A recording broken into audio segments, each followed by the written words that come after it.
নবী আমার আল্লাহর হাবিব এই মাহফিল দেখার ক্ষমতা আছে না নাই? করছি আমি, এটা আমার আকীদা, এটা আমার আকীদা, ডাবলুদের আকীদা না।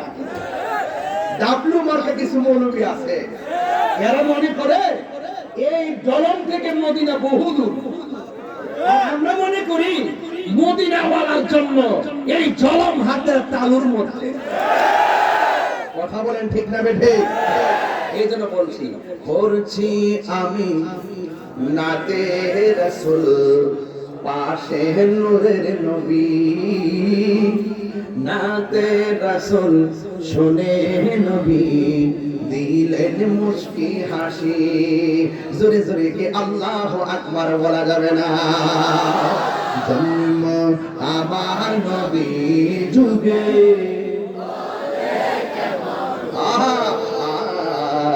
জন্ম আমার নবীর যুগে, দু নয়নে রাসূল পাক দেখলে। মাশাআল্লাহ ভালো লাগছে। দু নয়নে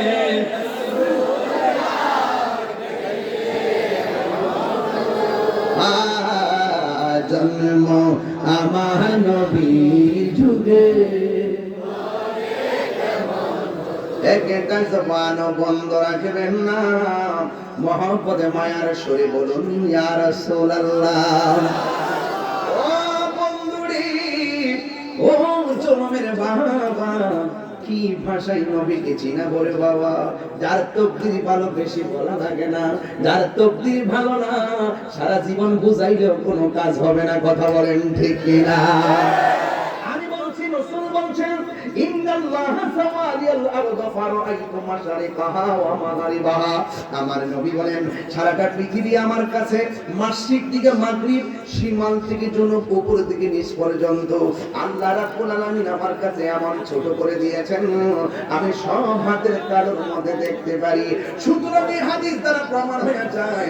আমার নবী আরেকটা হাদিসের মধ্যে বলছেন ফাওয়াল্লাহি মা ইউখফা আলাইয়া, আল্লাহর কসম করে বলি আল্লাহর জমিনে যা কিছু আছে আমি নবীর কাছে কোনো কিছুই গোপন নাই। আরে গোপন থাকবো কেমনে? স্বয়ং আল্লাহই তো নবীর চক্ষু মুবারক দেখে গোপন নাই। আমার নবী আপনার নবী বলেন মান রাআনি ফাসরিরা কি না রাআইতু রাব্বি আযজা ওয়া জাল্লা ফি আহসানি সূরাতি। আমার নবী বলেন পৃথিবীর মানুষ আমি আমার রবকে আমার নিজের চক্ষু দিয়া অতীব সুন্দর নমুনায় দেখেছি।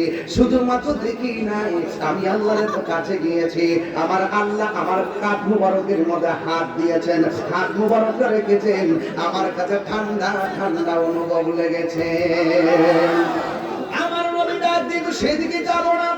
নবীর শান চুললে শেষ নাই, শুধু বলতেই মনে চাই, এই জন্য বলার শেষ নাই।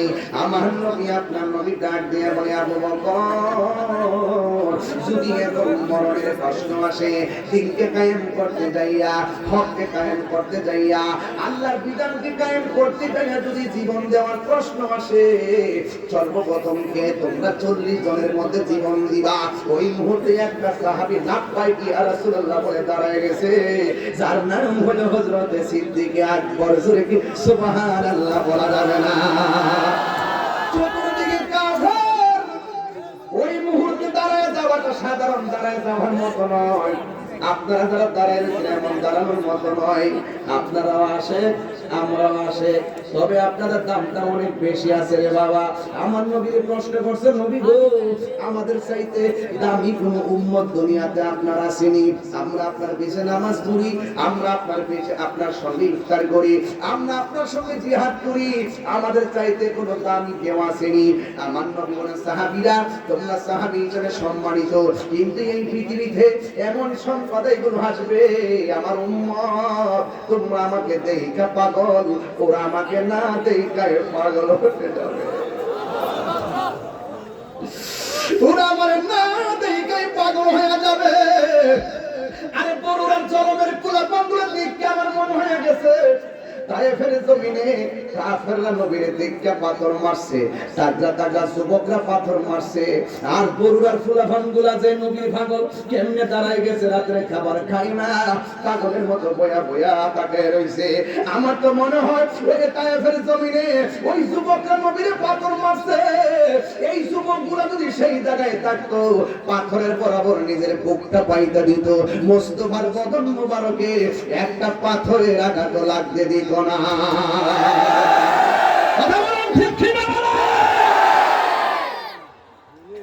আমার যুবক ওই সিদ্দিক আকবর দাঁড়ায় গেছে, যারা দাঁড়ায় যায় নবীর জন্য তারা সিদ্দিক হয়ে যায়, যারা নবীর সন্তুষ্টির জন্য দাঁড়াইতে পারে না তারা আবু জাহেল হয়ে যায়। কথা কোন ঠিক কিনা? যারা নবীর জন্য মিলাদ কিয়ামে মহব্বত নিয়ে দাঁড়ায় যায় তারা আশিক রাসূল হয়ে যায়, আর যারা দাঁড়াইতে যায় কোমর ব্যথা অনুভব করে তারা কিন্তু বেঈমান হয়ে যায়। কথা বলেন ঠিক কিনা? নবীর ভালোবাসায় যদি কেউ কৃপণতা করে সে কোনোদিন ইমানদার হতে পারে না।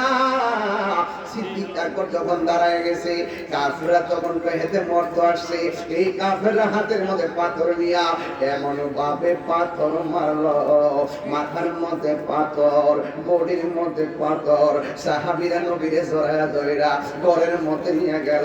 সিদ্দিক আকবর মাটির মধ্যে পড়ে গেল, ধরাধরি কইরা বাড়িতে নিয়ে গেছে।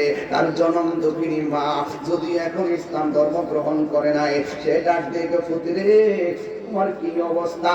আবু বকর সিদ্দিক রাদিয়াল্লাহু তাআলা কোনো কথা বলে না, একেবারে বিছানার মধ্যে পড়ে রইছে, মাথাও লড়ে না, চোখও লড়ে না, মাথা থেকে শুধু মাত্র রক্ত আর রক্ত, রক্ত আর রক্ত।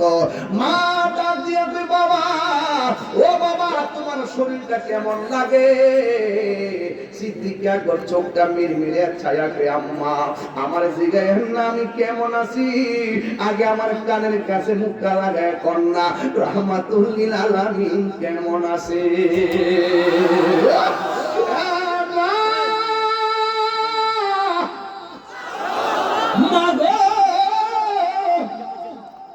আগে বলুন না আমার নবী কেমন আছে?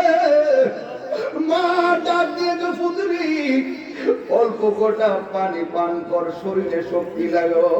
এবার সিদ্দিক আকবর বলে, আম্মা আপনি আমাদের খাবারের কথা বলেন না, যতক্ষণ এই দুই চোখ দিয়া নবীর চেহারা মোবারক আমি দেখতে না পারবো ততক্ষণ পর্যন্ত আমার মুখের মধ্যে আমি পানির ফোঁটা ঢুকাইতাম না। ও আম্মা একটা বার আমার নবীর বাড়ি নিয়ে যান না গো মা। এবার মা ডাক দিয়ে কয়, রাস্তার মধ্যে কাফেররা দেখলে তোমার অ্যাটাক করবে, কয় মা আপনার শাড়ির আঁচল দিয়ে আমার মুখটা ডাইকা। তখন সিদ্দিক আকবরের গায়ের মধ্যে রক্ত ঝরতেছে, ডাক দিয়ে বলে, মা আপনার শাড়িটা আমার চেহারার মধ্যে ডাইকা মোস্তফার বাড়িতে আমার লইয়া যান না গো। এই কথা বলার পরে মা তো মা, ওই ছেলের সন্তুষ্টি তো মা চায়। আমার নবী তো বলছে মা যদি বিধর্মীয় হয় মা বাবার সঙ্গে খারাপ ব্যবহার করা যাবে না, মা বাপ যদি মুশরিক হয় এরপর মা বাপের সঙ্গে খারাপ ব্যবহার করা যাবে না। ওই সিদ্দিক আকবরকে মাথার মধ্যে সুন্দর করে এবার কাপড়টা ঢুকাইয়া এমন ভাবে আস্তে আস্তে করে নবীর বাড়িতে নিয়ে গেছে। আমার নবীর কাছে যায়, নবী গো, নবী গো, ও মায়ার নবী আগে বলুন না আপনি কেমন আছেন? আমার নবী বলে, আবু বকর আয় আমার কাছে আয়। আবু বকরের কপালে আমার নবী একটা চুমু দিলেন। এবার আমার নবী ডাক দিয়ে বলে, আবু বকর তোমার শরীরটা কেমন আছে? ও নবী গো এতক্ষণ খারাপ লাগছিল, আপনি নবীকে দেখার পরে আমার মনটা যেন ভালো হয়ে গেছে গো নবী। এই হলো আবু বকর, এই হলো আবু বকর, নবীর প্রিয় সাহাবী হযরত আবু বকর সিদ্দিক, নবীর প্রিয় সাহাবী হযরত আবু বকর সিদ্দিক, ভালোবেসে শুইল পাশে, ভালোবেসে শুইল পাশে, যায়া দেখো মদিনা মদিনা আসে গো মুমিনের ঠিকানা বলুন মদিনা আসে গো মুমিনের ঠিকানা দিদার চেয়ে কাঁদো তোমরা দিদার হোনা নবীর দিওয়ানা মদিনা মদিনা আসে গো মুমিনের ঠিকানা বলুন মদিনা মিনের ঠিকানা জালালুদ্দিন সৈয়দী পাশা করবার দেখল নবীজি জালালুদ্দিন সৈয়দী জি এত বাদে কি নবী এত জালা তাহার মিটে না মদিনা আসে গো মুমিনের ঠিকানা বলুন মদিনা গো মুমিনের ঠিকানা বলো দিদার চেয়ে কাঁদো তোমরা দিদার না মদিনা মদিনা মুমিনের ঠিকানা বলুন মদিনা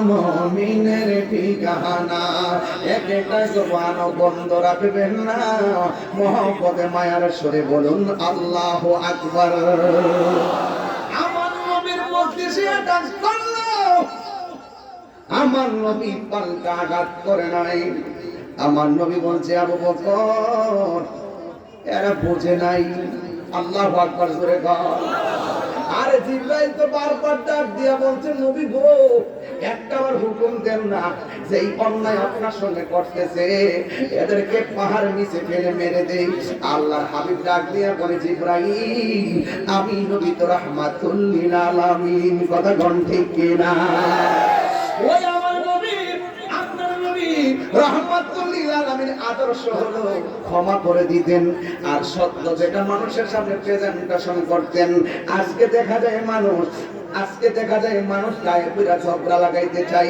আজকে দেখা যায় মানুষ জোরে চাপায়া দিতে চাই আরে বাবা তোমার যদি মাজার ভালো না লাগে না যাইবা তোমার কে অর্ডার দিছে মাজার বান্তার কথা কোন ঠিক কিনা তোমার কাম হলো ফতোয়া দিয়া দাও আমার কাম ফতোয়া দিয়া যায় তোমার কাম তুমি প্রচার কইরা দাও আমার কাজ আমি প্রচার কইরা দাও যার ভালো লাগে গ্রহণ করবে যার ভালো লাগে না গ্রহণ করবে না আপনি যদি আঘাত করতে চান প্রতিঘাত ইনশাআল্লাহ একদিন হবে কথা বলেন ঠিক কিনা এই জন্য যুবক আমার নবীর জীবনে কোনদিন কাহারো গায়ে পরে যুদ্ধ করে নাই আমার নবীর মারার জন্য ষড়যন্ত্র করেছে আল্লাহ বলছে বন্ধু আর তসবিহ হাতে রাখবেন না হাতে তলোয়ার নেন নবীরে মারতে আসছে আল্লাহ কয় তলোয়ার নেন আমার নবীর নিজ থেকে কোনদিন কাহারো সঙ্গে যুদ্ধ করে নাই 27টা যুদ্ধ করছে কাফেররা গায়ে পড়ে নামছে ইসলামের নাম নিশানা মুছে ফেলার জন্য আজকে বাংলাদেশে কি হইছে নিজেরা কামড়ে লেগে মানুষ মারে কথা কোন ঠিক কিনা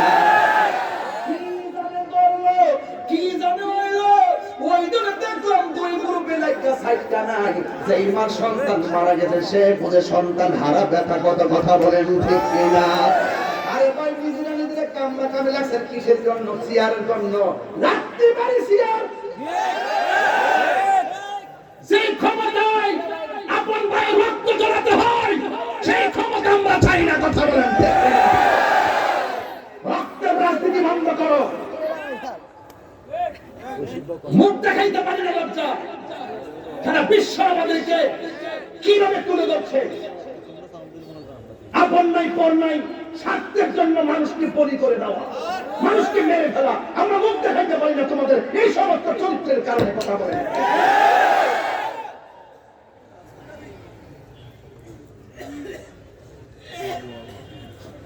ভাইয়ের আমার খুব সতর্ক থাকবেন পারি না শুধু আপনাদের কারণে আপনারা সুন্নিরা যদি একটা প্ল্যাটফর্ম হইতেন সবাই সুন্নিদের পাওয়ার মধ্যে তেল মারতে হবে আপনারা কোনো না কোনো দিক দিয়ে যান না ঠিক কথা ঠিক আপনাদের এক থাকতেন 65% মুসলমান সুন্নি এই দেশে। পারিনা শুধু আপনাদের কারণে আপনারা পুরো জিলাপি ভাই আর বিস্কুট ভাই রাখতে পারেন। এইগুলো বন্ধ করতে হবে। বুঝেন না কেন বলতেছি? যে দিতে যাবো এক দিতে যাবো ধ্যান দেবেন। এটা ভাঙ্গা যাইতাম না। ভাঙ্গা দিন শেষ। অবশ্যই হাজারের বাংলাদেশ। হাত তুলে বলো ঠিক ঠিক বলো।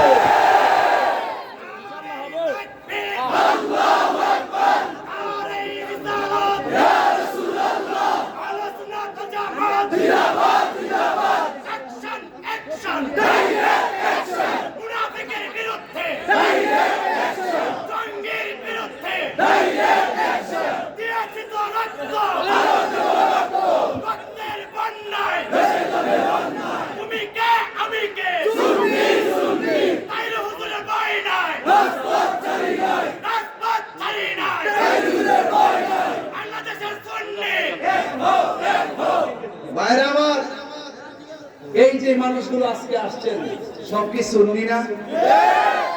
যদি ডাক দেই চলেন ঢাকা যায়, আপনি বলবেন আমি নাই। এগুলো বন্ধ করতে হবে। কোটি টাকা খরচ করে যৌক্তিক দাবি আদায়ের লক্ষ্যে ময়দানে নামতে হবে, ঠিক কিনা বলেন?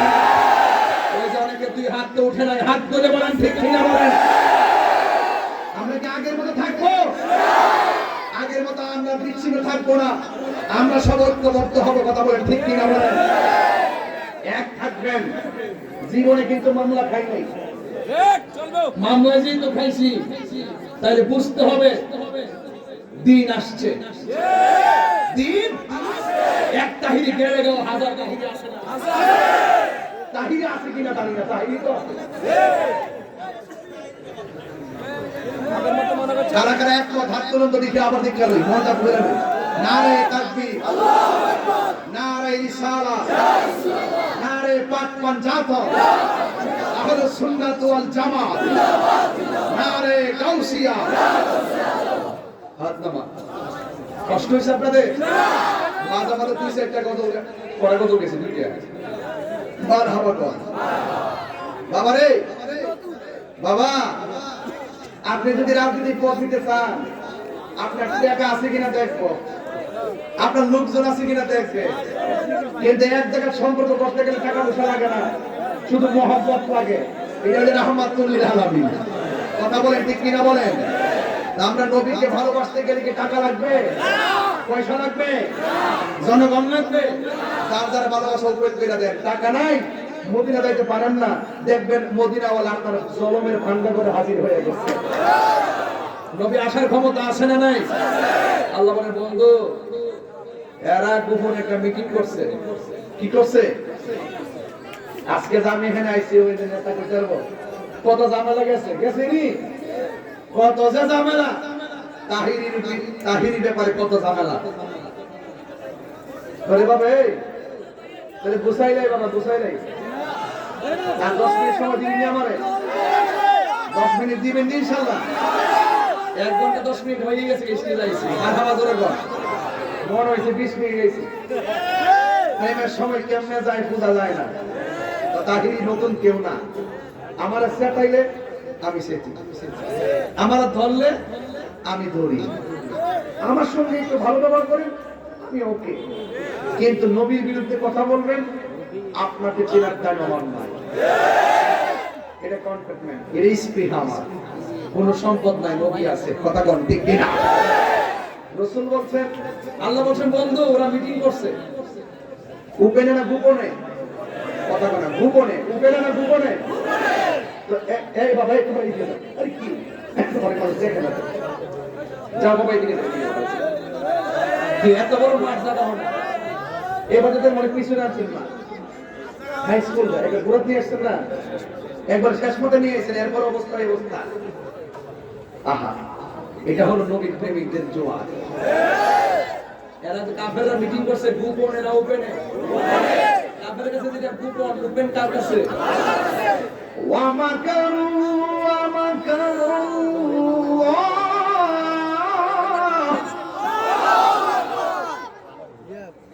তালাওয়াত করব। ওয়াল্লাহু খায়রুল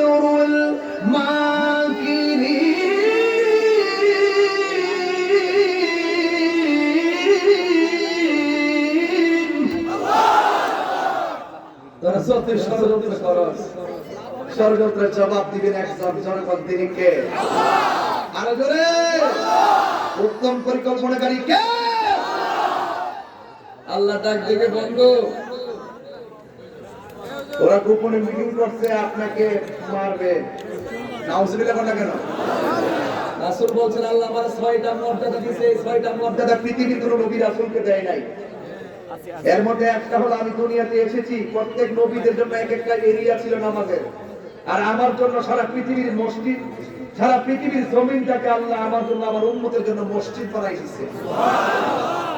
আরেকটা মর্যাদা হলো আদম নবী বলতে পারবেন আমি শেষ নবী, ইব্রাহিম নবী বলতে পারবেন আমি শেষ নবী, আমি নবী, আনা খাতামুন নবিয়্যিন লা নাবিয়্যা বা'দি, আমি নবী হলাম শেষ নবী, আমার পরে আর কোন নবী আসবে না। রাসূল বলেন অনুসিরতু বিরুবে, আল্লাহ আমার মাঝে এমন একটা ভয় দিবেন, ইচ্ছে করলে কোন কাফের গ্রুপে এসে নবীকে মেরে ফেলতে পারবে না, কারণ এই নবীদের কাফ মুবারক দিয়ে চোয়াল হয়ে দাঁড়িয়ে যায় তাকে মারার জন্য। এই জন্য রাসূল পাকের সাথে অনেক যুদ্ধে অনেক সাহাবী শহীদ হয়েছে, রাসূল পাককে তারা কিছুই করতে পারে না। বলেন না সুবহানাল্লাহ। আরেকটা হলো উদ্দিত বিজাওয়াবিল কালিমে, রাসূল বলেন আল্লাহ পাক আমাকে সকল ভাষার বুঝার জ্ঞান দান করেছেন। আর বড় করে কোন আল্লাহু আকবার। এবার শুনেন আমি কি বলি। আল্লাহ রাব্বুল আলামিন বলেন, হ্যাঁ বন্ধু, ওরা গোপনে ষড়যন্ত্র করেছে, ইয়া রাসূলুল্লাহ, ইয়া হাবিবাল্লাহ, আপনি এখান থেকে মদিনায় চলে যান। জবানটা খুলে কি আল্লাহু আকবার বলা যাবে না?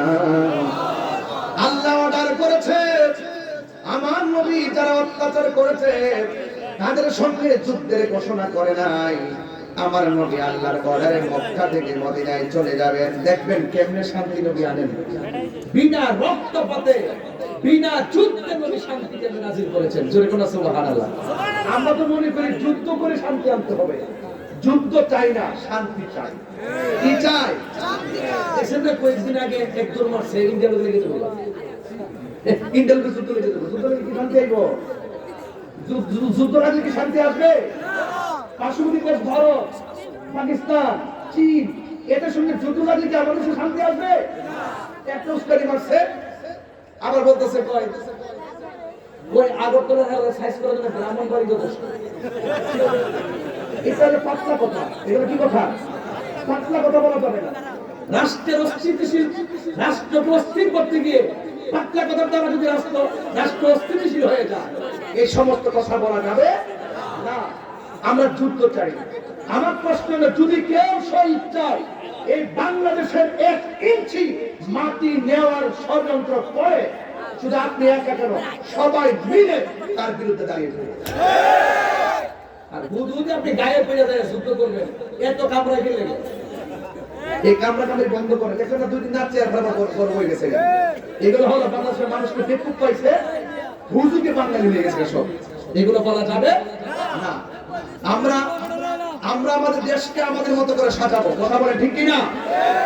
সকল দেশের সাথে আমরা বন্ধু স্বরূপ আচরণ করবো, কিন্তু কোন দেশ যদি আমাদেরকে, আমাদের উপরে যে মাথায় চড়ে বসে দাদাগিরি কিংবা বাবুগিরি করতে চায়, সেখানে আমরা তাকে প্রশ্রয় দিব, কথা বলে ঠিক।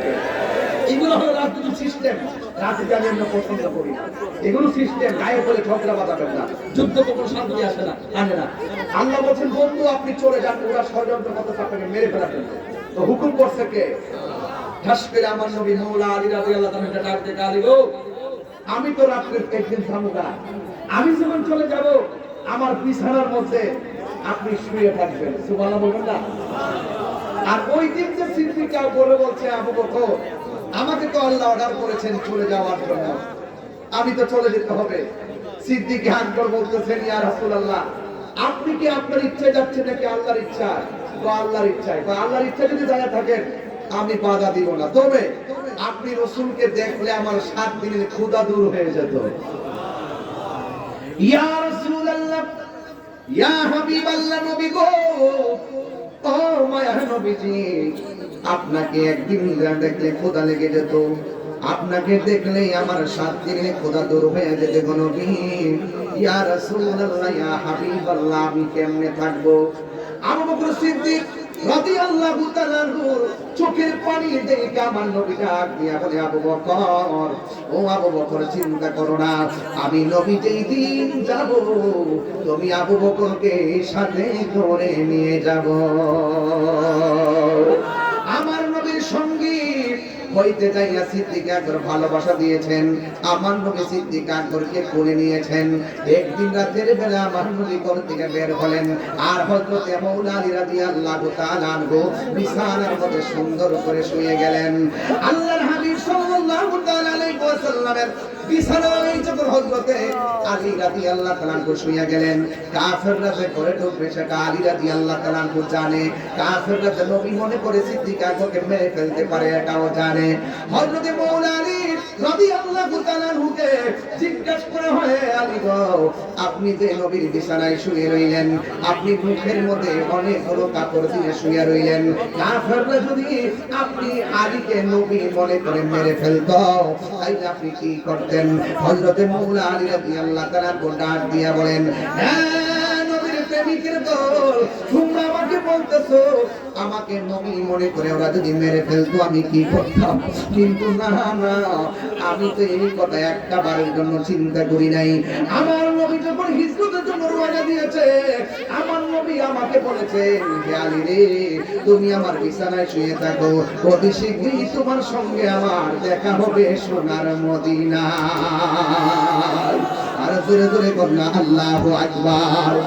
আমার নবী যখন বলছে আমার সঙ্গে নবীর দেখা হবে মদিনায়, আমি আর বিশ্বাস হলো নবীর সঙ্গে মদিনায় দেখা হওয়ার আগে পৃথিবীর কোনো মানুষ আমাকে মারতে পারবে না।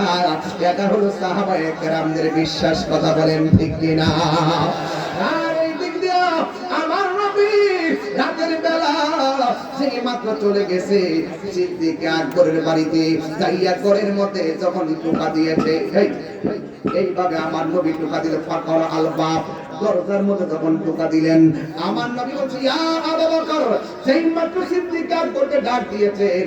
আমার নবীর ডাকটা শুনে না সিদ্দিক আকবর ঠাস করে দরজাটা খুললে বলে, লাব্বাইক ইয়া রাসূলুল্লাহ, লাব্বাইক ইয়া রাসূলুল্লাহ। আমি বুঝাইতে চাইতেছি নবীকে কেমনে ভালোবাসা লাগে রে বাবা।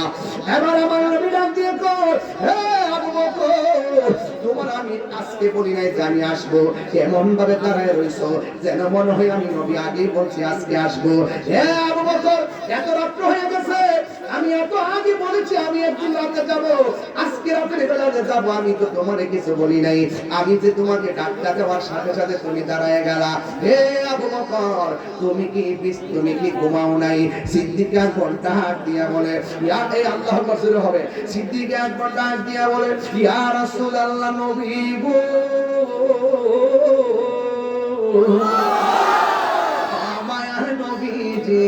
যেই দিন আপনি আমারে বলছেন মদিনায় আমারে সঙ্গী বানায় নিয়ে যাবেন, সেই দিন আমি দিনেও ঘুমাই নাই, রাতেও ঘুমাই নাই। ইয়া রাসূলুল্লাহ, নবী গো, আপনি আমাকে একটা ডাকের বেশি দুইটা ডাক দিলে যদি আপনি নবী কষ্ট পান, আল্লাহ কষ্ট পাবে। এই জন্য আমি একটা সেকেন্ডের জন্য বিছানার মধ্যে পিঠ লাগাই না গো নবী। এই কথা বলার পরে আমার নবী বলছেন, হে আবু বকর, আর দেরি করা যাবে না, কাফেররা বের হয়ে গেছে, রাতের অন্ধকারে আমরা রওনা দিয়ে দিব।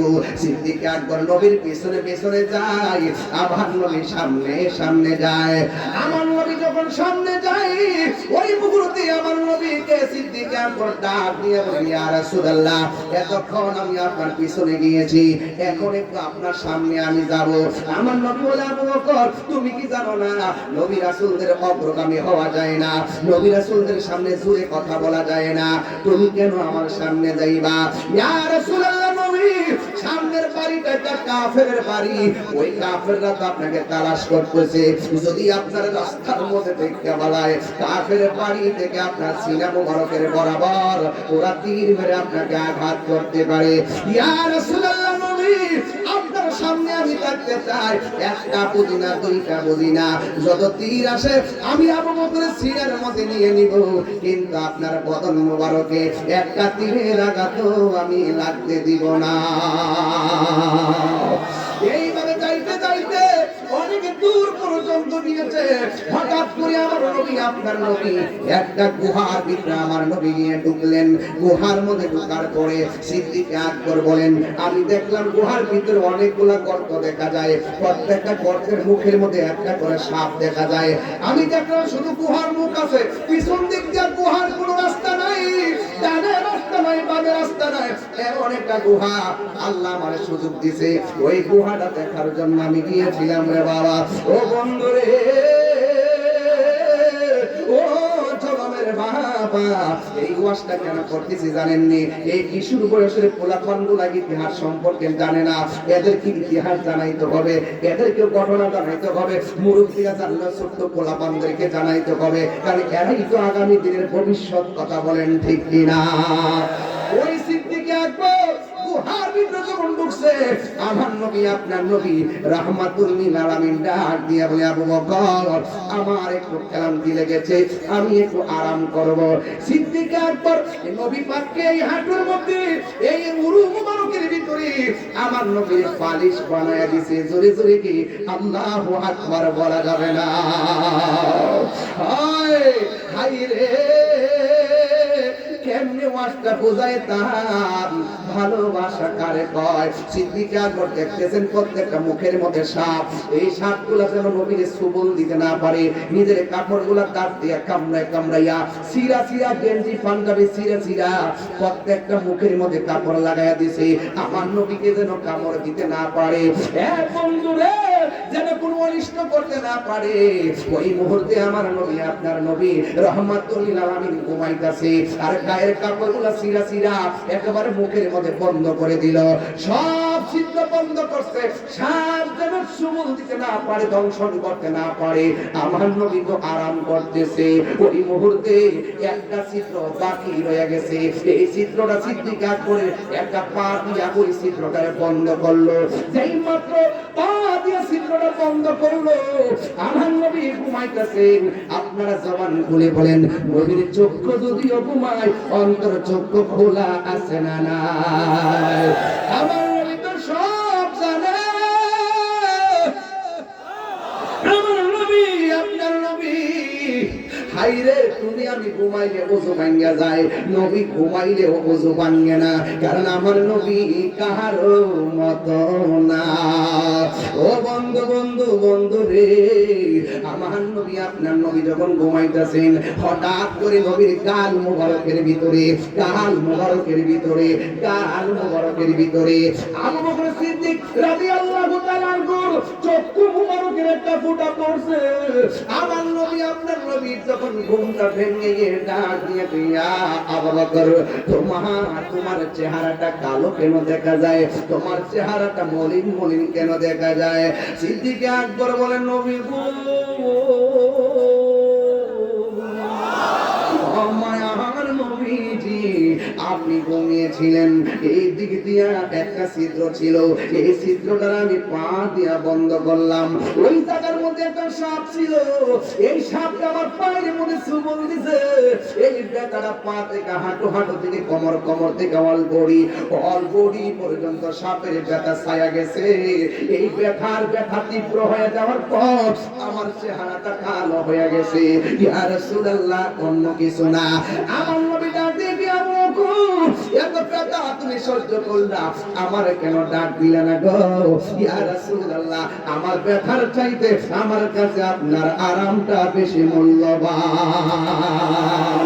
এবার আমার নবী বলে, ও আবু বকর, কোন জায়গায় তোমার দংশন করছে?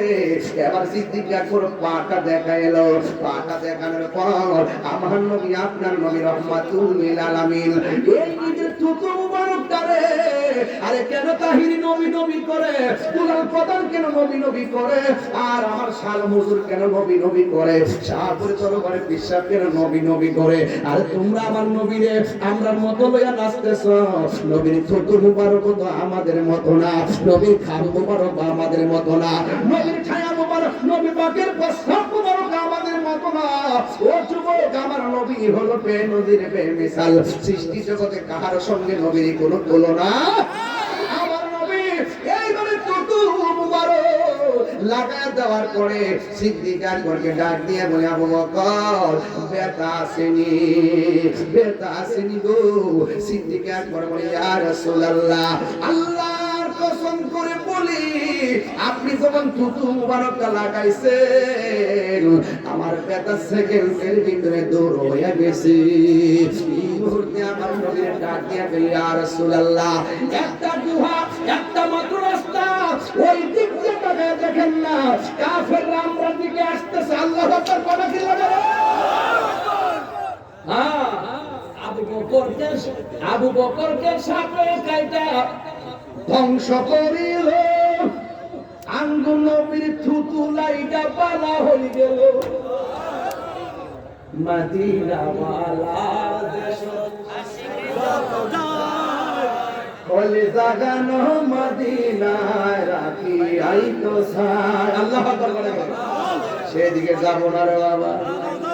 বিজ্ঞানীদের বিজ্ঞানী আঙ্গুল নবীজি, সুবহানাল্লাহ শুনে গেলে। আরে বিজ্ঞানীদের বিজ্ঞানী আঙ্গুল নবীজি, এমন একজন নূরের নবী তো ভাই ভাই বানি। বিজ্ঞানীদের বিজ্ঞানী আঙ্গুল নবীজি, বিজ্ঞানীরা রকেট চড়ে চাঁদের দেশে যায়, আঙ্গুল নবী রকেট ছাড়া মেরা শরীর যায়। ইয়া রাসূলুল্লাহ, তিনবার হবে, তিনবার। আবার বলি, ইয়া রাসূলুল্লাহ। এটা কি সাধারণ কথা নাকি? বিজ্ঞানীরা রকেট চড়ে চাঁদের দেশে যায়, আঙ্গুল নবী রকেট ছাড়া মেরা শরীর যায়। আর সেই যুগে কি রকেট বিমান সেদিন ছিল না? কইতারা না। আর সেই যুগে কি রকেট বিমান সেদিন ছিল নি? বিজ্ঞানীদের বিজ্ঞানী আঙ্গুল নবী। এর আমার কাছে আধুনিক রাষ্ট্র গঠনের নবীজির আলোচনা। আধুনিক রাষ্ট্র বানাইছে বিমান, আধুনিক রাষ্ট্র বানাইছে রকেট। যখন রকেট নাই, বিমান নাই, তখন আমার নবীজি আরশে আজিমে গিয়েছে। কথা বলেন ঠিক? আধুনিক নবী, আধুনিক কি করতাম? আমার নবী তো আধুনিকের আধুনিক, বিজ্ঞানীরও বিজ্ঞানী, নবীদেরও নবী, সাইয়্যিদুল মুরসালিন। আব্দুল বলেন ঠিক কিনা?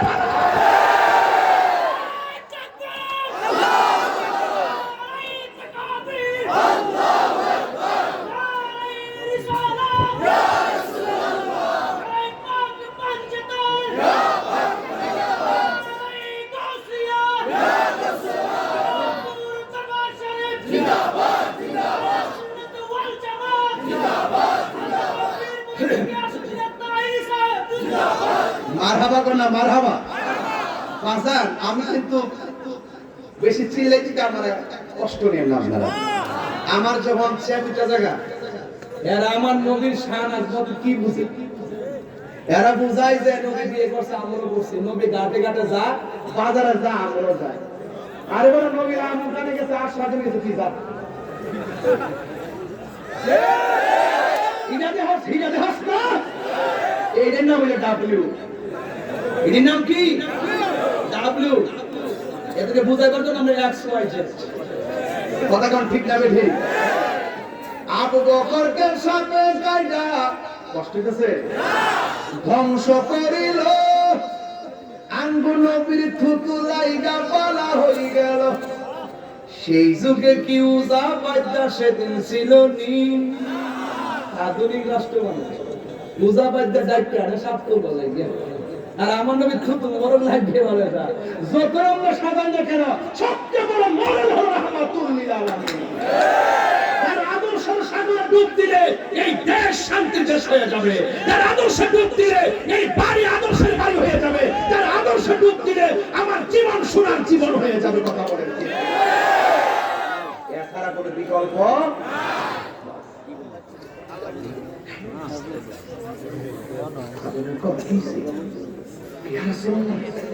ওরা তো আসতেছে। ওরা রাস্তা কটা? কথা বলো।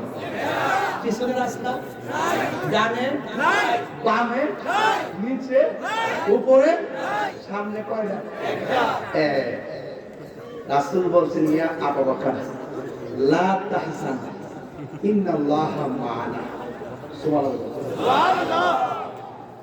আবু বকর খুশি কি এমন খুশি যাক ইয়া রাসূলুল্লাহ আলহামদুলিল্লাহ। কেন খুশি? রাসূল বলে নাই যে ইন্নাল্লাহা মা'i, আমার সাথে আল্লাহ আছে, তোমার মনে হইব। যখন বলছি ইন্নাল্লাহা মা'ানা, আমাদের সাথে আল্লাহ আছে, তো সিদ্দিকার বুঝতে বলেছে আমি আবু বকর নবীর সঙ্গে নিরাপদ। আর বড় করে বলে না সুবহানাল্লাহ। ভালো করে ডাকলে বোঝা যায় আর কি। আবু বকর চিন্তা করো না, ঠিকই কাফেররা আসছে নবী। ওই আসলে এখানে আসলাম বলে, এখানে আসার একটা কারণ আছে। নবী যে রাস্তা দিয়ে হাঁটতেছে, ওই পাথরে যে কদমগুলো দিছে না, এই পাথরগুলো তোলার মতো নরম হয়ে স্যান্ডেলের মতো দাগ পড়ে গেছে। যেই মাত্র গুহার কাছে আসছে, একটা এটার ভিতরে নিশ্চিত নবী আছে। আর একটা তুই যে পাগল হইছ, এটার ভিতরে নবী থাকলে সামনে দিয়ে মাত্র সফল হয়েছে, মনে অনেক দিন ধরে এটার ভিতরে মানুষ ঢুকে না। সুবহানাল্লাহ বলতেন না? আরো বড় করে আপনার সুবহানাল্লাহ বলবেন কেন? রক্ষা করার মালিক কে? আরো বড় করে কে? সিদ্দিক আকবর বলেন দেখলাম গুহায় ঢোকার পরে পিছন দিকে রাস্তা নাই, একটু পরে তাকায় দেখি আমার আল্লাহ বিশাল বড় রাস্তা করে দিয়েছে। দয়ার মালিক কে? আর দয়ার মালিক কে? আল্লাহর হাবিব চলে যাবে মদিনায়। এই দিক দিয়ে রে বাবা এত সুন্দর আয়োজন, রাসূল রে মদিনাবাসীরা দেখার জন্য পাগল হয়ে গেছে। আজকে দেখেন না বহুত লোক কিছু দাঁড়ায় গেছে। যদি আপনি যদি কোন যে বাবার এক প্যাকেট বিস্কিট দিব তো এই 2 ঘন্টা দাঁড়াইতে আসতো, এই মাঠের মধ্যে রাত্রে বেলা কেউ দাঁড়াইব না। বলে পাগল হয়েছে, আমি হারে তুমি না খাও মোবাইল টোবাইল ছাড়া এটি শিখছো। তো এটা কি প্রেমের কারণে না? রাসূল পাক মদিনায় যাচ্ছে, সব নারী পুরুষ বাচ্চা কাচ্চা সব পাগল। মক্কার মানুষ কয় যান যান, মদিনার মানুষ তো আসেন। সুবহানাল্লাহ বলবেন না? যে যারে চিনে সে তারে কিনে। তো যাওয়ার পরে ছোট ছোট বাচ্চারা মুরব্বীরা সামনে গেছে, যাওয়ার পরে পিছনে যাও, মুরব্বীরা সামনে যায়, আবার পোলাপানে উঠছে পাহাড়ের উপরে, কিছু কিছু গাছের উপরে উঠছে, খেজুর গাছে। তোমরা কি পাইছো? হ্যাঁ, মুরব্বীদের মাথার উপরে ওঠা। পরে তো নবীরে দেখতে বসছে, আর দলিল চলবো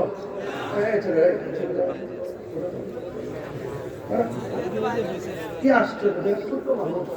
ওই যে মুরব্বী পিছনে বলছে ও সামনে ওই যে দেখো আমি সেটা করেছি যে বিয়ার দুবি না, এটা মুরব্বী নিচে বলতে আমি সেটা করেছি না। প্রেমের বাজারে সিনিয়র আর জুনিয়র নাই। যদি সিনিয়র জুনিয়র থাকতে আমার কামটা তুলে নিয়ে হুকানো পাইনি, বাবা বাস করো মারো হারে বাস করো, এই মূর্তির সামনে এটা পাওয়া যেত না।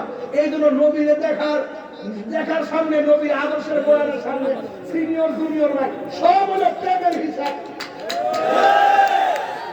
জান্নাতের মধ্যে কি গম্বুজ সুন্দর আমরা যাইবো, সত্যি করে গম্বুজ যাইবো।